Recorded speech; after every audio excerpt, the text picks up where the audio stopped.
आज आपण शाळेच्या डब्यासाठी पनीर पराठा बनवतोय, जो कमी वेळेत कमी साहित्यात बनेल, मुलांना आवडेलही आणि पौष्टिकही असेल। त्यासाठी पहिल्यांदा 2 हिरवी मिरची, 1 इंच आलं, अर्धा चमचा बडीशेप आणि अर्धा चमचा जिरं याचं जाडसर वाटण करून घ्यायचं। ते मी 200 ग्रॅम पनीर किसणीने किसून घेतलं आहे।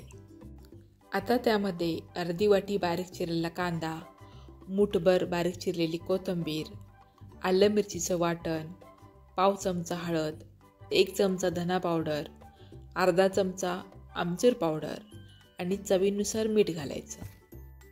आता सर्व मसाले आणि पनीर व्यवस्थित एकत्र करून घ्यायचं। आपण इथे मुलांसाठी पराठा बनवतोय, त्यामुळं मिरची कमी प्रमाणात वापरली आहे।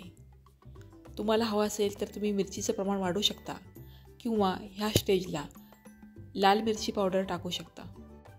आपण जसं चपातीला पीठ भिजवतो तसंच पराठ्याला भिजवून घेतलं आहे। चपाती बनवण्यासाठी जेवढा पिठाचा गोळा घेतो तेवढाच पिठाचा गोळा इथे घेतला आहे। आता आपल्याला फुलक्याच्या आकाराची जाडसर पोळी लाटायची आहे।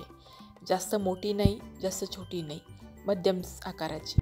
पोळी लाटून झाली की त्याच्याबरोबर मध्ये आपण जे पनीरचं सारण बनवलं होतं ते सारण घालायचं आहे।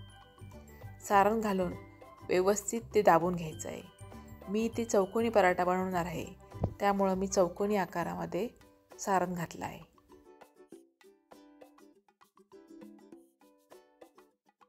सारण घातल्यानंतर चारी बाजूने व्यवस्थित पोळीची घडी घालायची आहे आणि हलक्या हाताने दाबून घ्यायची आहे।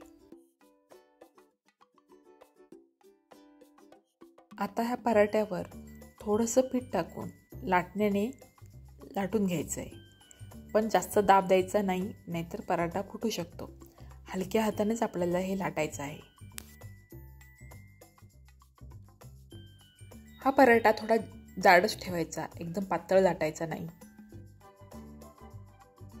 पराठा लाटून झाला की आपल्याला गरम तव्यावर तो भाजून घ्यायचा आहे।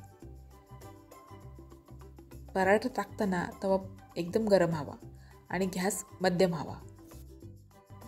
पराठा भाजताना चमच्याने त्याला व्यवस्थित दाबून भाजायचा, म्हणजे तो एकदम खरपूस भाजला जातो। पराठ्याला लगेच तेल लावायचं नाही, दोन्ही बाजूने मध्यम गॅसवर खरपूस भाजून घ्यायचा आणि मग त्यावर तेल, बटर किंवा तूप लावून घ्यायचं। हा पराठा करताना काही गोष्टी लक्षात ठेवायच्या। जर आपण पनीर फ्रीजमध्ये पाण्यामध्ये ठेवलेलं असेल तर पराठा करण्यापूर्वी 10 ते 15 मिनटं बाहेर काढून ठेवायचं आणि कापडाने कोरडं करून घ्यायचं। पनीर ओलसर राहिलं तर सारणाला पाणी सुटेल। सारण केल्यानंतर लगेचच पराठे करायला घ्यायचे, कारण सारणामध्ये कांदा आणि मीठ असतं, त्यामुळे पुन्हा सारणाला पाणी सुटण्याची भीती असते आणि त्यामुळे पराठा फुटू शकतो। आणि पराठ्यामध्ये सारण जर भरपूर भरलं तरच पराठा खायला छान लागतो। हा पराठा हिरवी चटणी किंवा सॉस बरोबर मुलांना डब्यामध्ये देऊ शकता। ह्या एवढ्या साहित्यामध्ये मध्यम आकाराचे 5 पराठे तयार होतात आणि आपलं पराठ्याचं पीठ जर आधी मळलेलं असेल तर 20 ते 25 मिनिटांमध्ये हे पराठे तयार होतात। तर असे भरपूर प्रोटीन असलेले पौष्टिक पराठे एकदा नक्की करून पहा। व्हिडिओ आवडला असेल तर लाईक, शेअर आणि कमेंट करा। चॅनलवर नवीन असाल तर सबस्क्राईब करा। धन्यवाद।